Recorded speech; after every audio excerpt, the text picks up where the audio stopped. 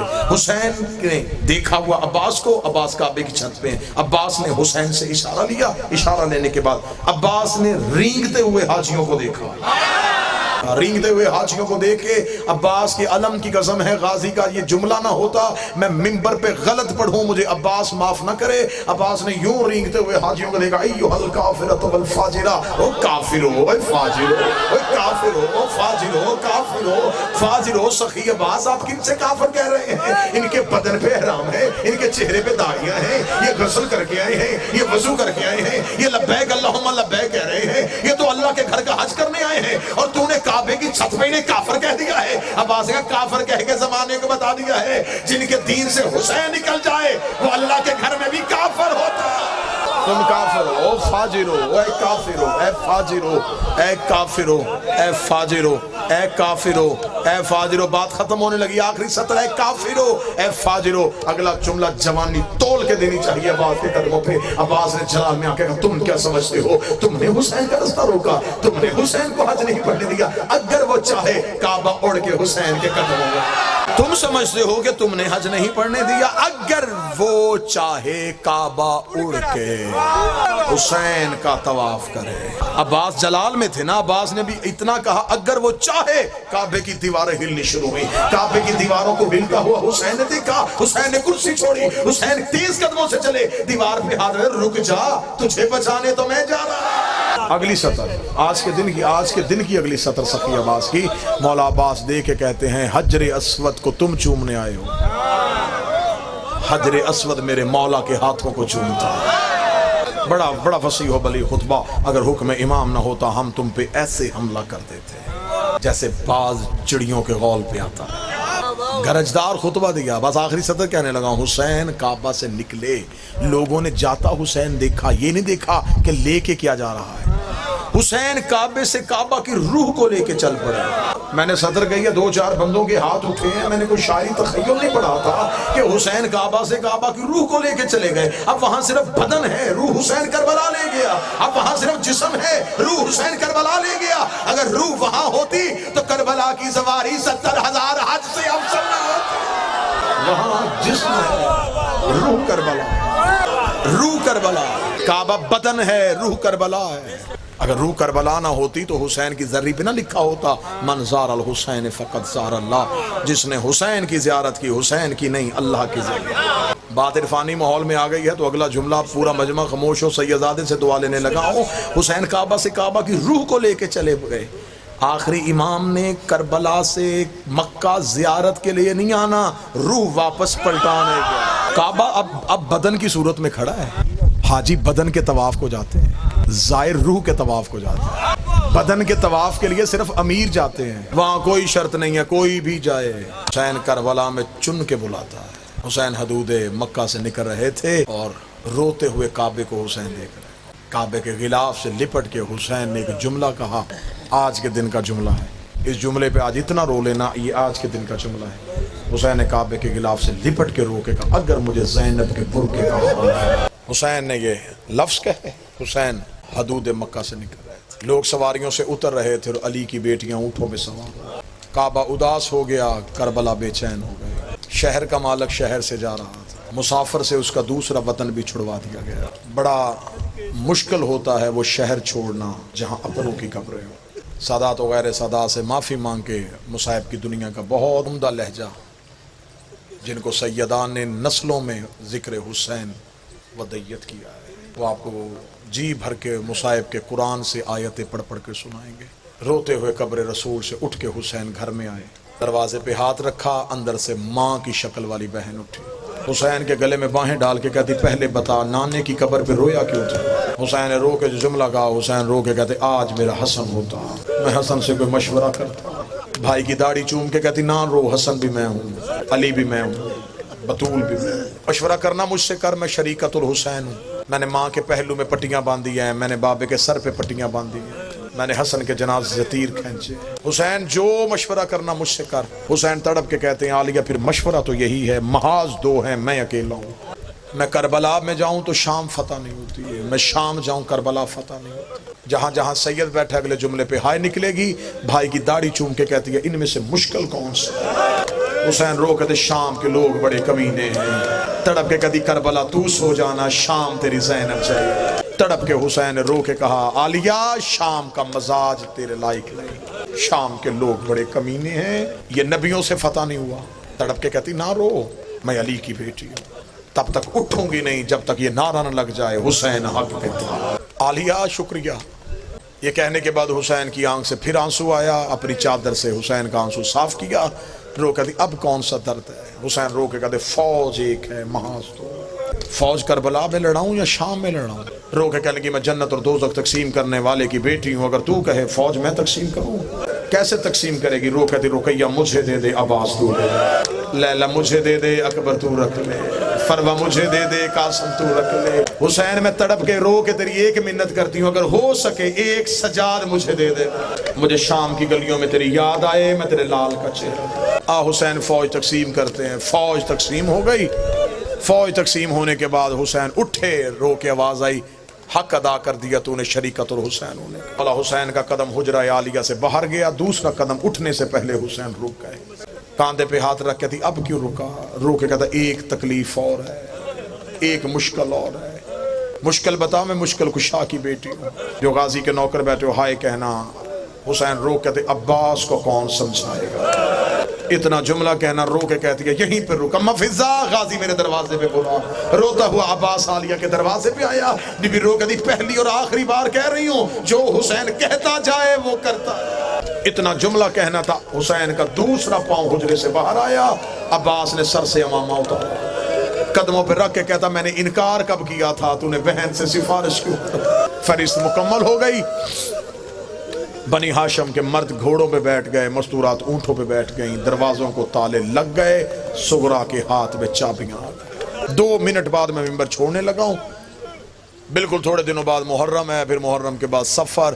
جتنی مجلسیں سنو گے تمہیں عالیہ کا اجڑنا سنایا جائے گا، تمہیں کوئی زینب کا شام میں جانا سنائے گا، کوئی کوفے میں جانا سنائے گا۔ یہ دن ہے، مجھ سے ایک لمحے کے لیے ایک جملہ سن لو، جب مدینے سے نکلی تو آباد کتنی تھی، مدینے سے کس حالت میں نکلی تھی، جب سب اونٹوں پہ سوار ہو گئے، گھوڑے سج گئے، مولا حسین کی آواز آئی عباس، ہر کوئی آ گیا؟ عباس کی آنکھیں نہیں بادل ہیں۔ عباس رو کے کہتے ہیں علی کی بیٹی نہیں آئی۔ حسین گھوڑا لے کے عالیہ کے حجرے کے باہر گئے، حجرے کے باہر جا کے گھوڑے سے اترے، حسین دروازے پہ جا کے ایسے رکے جیسے مدینے میں زہرا کے دروازے پہ رسول۔ حسین کی آواز ہے السلام علیکہ یا اہل بیت نبوہ و مادن الرسالہ، اے خاندان رسالت تجھے میرا سلام۔